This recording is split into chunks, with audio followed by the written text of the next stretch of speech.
my name is Josh. I'm going to show you how to install drivers on a PC for a Xerox machine.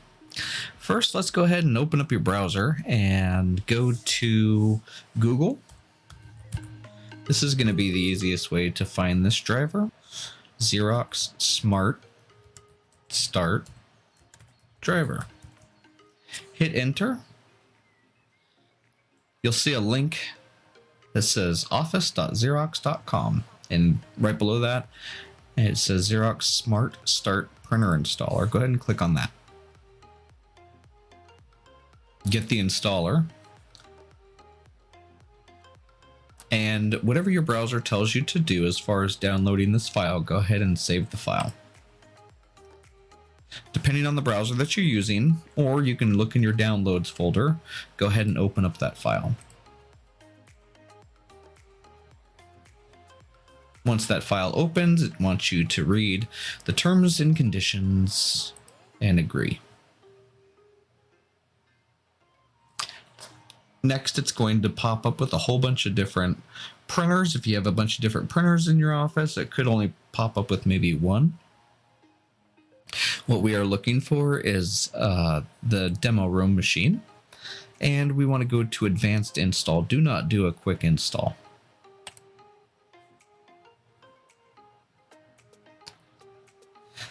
Under the print system, go ahead and do type 3 print system. You can keep the recommended postscript, and take note of this number down here. This is going to be the IP address of the machine. Hit install.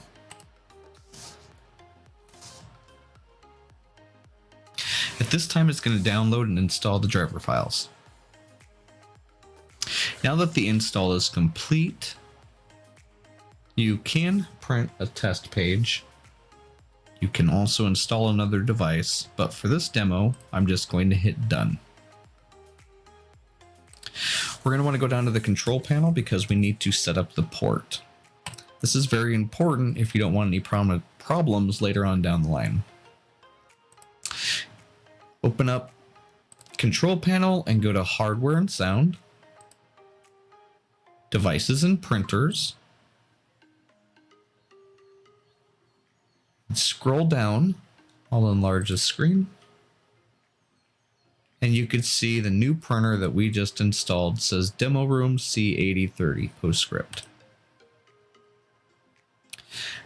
Right click on it, hit Printer Properties.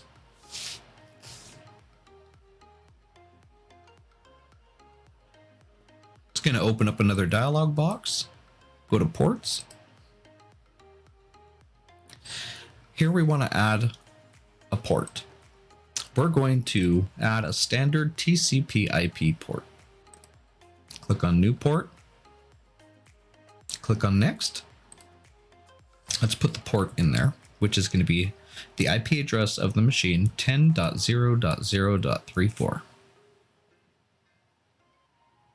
The port name does not matter. You can name it whatever you'd like. For the most part, you could just leave it as is. Hit next. It's going to finish installing that port. Click finish, close. Make sure you hit apply.